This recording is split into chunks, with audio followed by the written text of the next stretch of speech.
বিসমিল্লাহির রহমানির রহিম। আসসালাতু ওয়াসসালামু আলা আশরাফিল আম্বিয়া ওয়াল মুরসালিন। আলহামদুলিল্লাহি রাব্বিল আলামিন।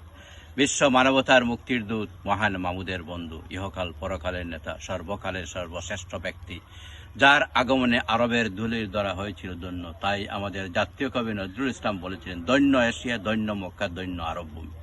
তোমাতে এসে সকল নবী তোমার শেষ নবী। নবীর আদর্শ হচ্ছে, সবচেয়ে বড় জিনিস হচ্ছে মানুষকে আপ্যায়ন করা, খাওয়ানি।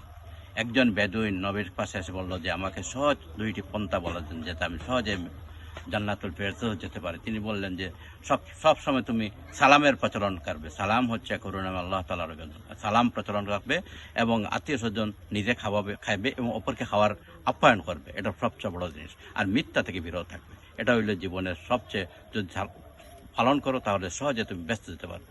জীবনের সবচেয়ে ইম্পর্টেন্ট জিনিস হচ্ছে তিনটা জিনিস। সর্বপ্রথম তাকওয়া। তাকওয়া যদি থাকে কোনো মানুষ ধ্বংস কখনো হবে না। তারপরে শরম, লজ্জা, হায়া।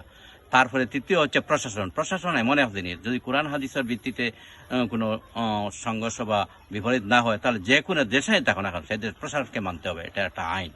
এবং তিনটা জিনিস পবিত্র রাখতে হবে। মহান আল্লাহ তাআলা বলেছেন, সর্বপ্রথম তোমার হার্টকে পরিষ্কার রাখো, তোমার বডিকে পরিষ্কার রাখো, তোমার ড্রেসকে পরিষ্কার রাখো। এই তিনটা, আরেকটি কথা, তিনটা শব্দের দ্বারা ইমান। ইমান হচ্ছে দিলে বিশ্বাস এবং মুখে স্বীকার করা এবং কাজে রূপ দেওয়া, এটা হচ্ছে ইমান।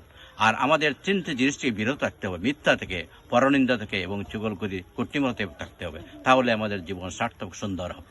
আমাদের আজকের বিষয় হচ্ছে, আমি অনর্থক না, বহুত মূল্যবান কিন্তু বললাম। তখন আমাদের বিষয়বস্তু হচ্ছে আমাদের টুপাটুপি। এইটা ঐতিহাসিক জীবনের একটা স্মৃতি। এই স্মৃতিকে ধরে রাখলে আমাদের পারিপার্শ্বিক ছোটবেলার অনেক জিনিস মনে পড়ে। আমাদের বাচ্চারা যখন তারা এই আত্মীয় স্বজন সকল একসাথে বসে খাওয়া, তখন তাদের মনে আত্মীয়তা এবং সম্পর্কের বৃদ্ধি পাবে। এবং আমাদের ছোটবেলায় আমরা সেই টুপাটুপি খাইতাম। আজ স্মরণ হলো, আমার নাতি এমাদ তাফাদার, সে আমাকে উদ্বুদ্ধ করেছে এবং উৎসাহ করেছে, বলছে যে এটা আয়োজন করার জন্য। সেই হিসাবে আমি তো ভুলে গিয়েছিলাম। অনেক দিন পরে আবার জাগ্রত হলো ফেলে আসা দিনের স্মৃতি। ভুলিতে পারি না সেই স্মৃতি, যে ছোটবেলায় আমরা টুপাটুপি খেয়েছি। আজ একটু বড় পরিসরে আমার তাফাদার তার সাহসে, তার আবেগে আমি আগ্রহ হলাম এবং আমরা প্রত্যেকে সহযোগিতা করেছি। চাউল ডাল যা ডাল দিবার তাই দিয়েছি।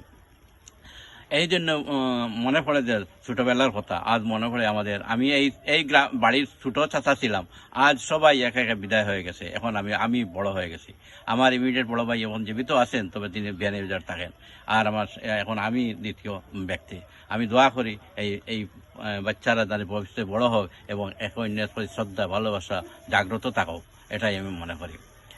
আর আমাদের এইটাই মনে রাখতে হবে যে সবটা যে জিনিসও করি না কেন, নবীর আদর্শ অনুযায়ী করতে হবে। যদি নবীর আদর্শ অনুযায়ী আমরা চলি, আমাদের জীবন সার্থক হবে, সবটা এবং ভবিষ্যতের আলোকিত হবে।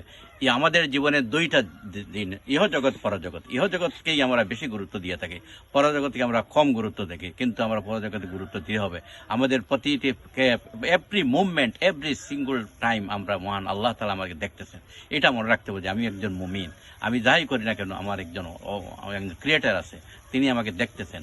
এই জন্য আমরা সবসময় সুন্দর পরিস্থিতি এবং পরিবেশ সৃষ্টি করি, যেনতে পরজন্মরা তারা আমাদেরকে আদর্শ অনুযায়ী চলতে পারে। আর এটাই হচ্ছে যে মনে হয় যে পুরনো দিনের কথা বলবি কি রে হায়, অচোখের দেখা প্রাণের কথা সে কি ভুলা যায়। আয়ের সকা প্রাণের মাঝে আয়, মরা কথা কব মন জুড়াবো তাই। সেই কবির ভাষার শব্দটি এখানে রূপ দিতে বাধ্য হলাম।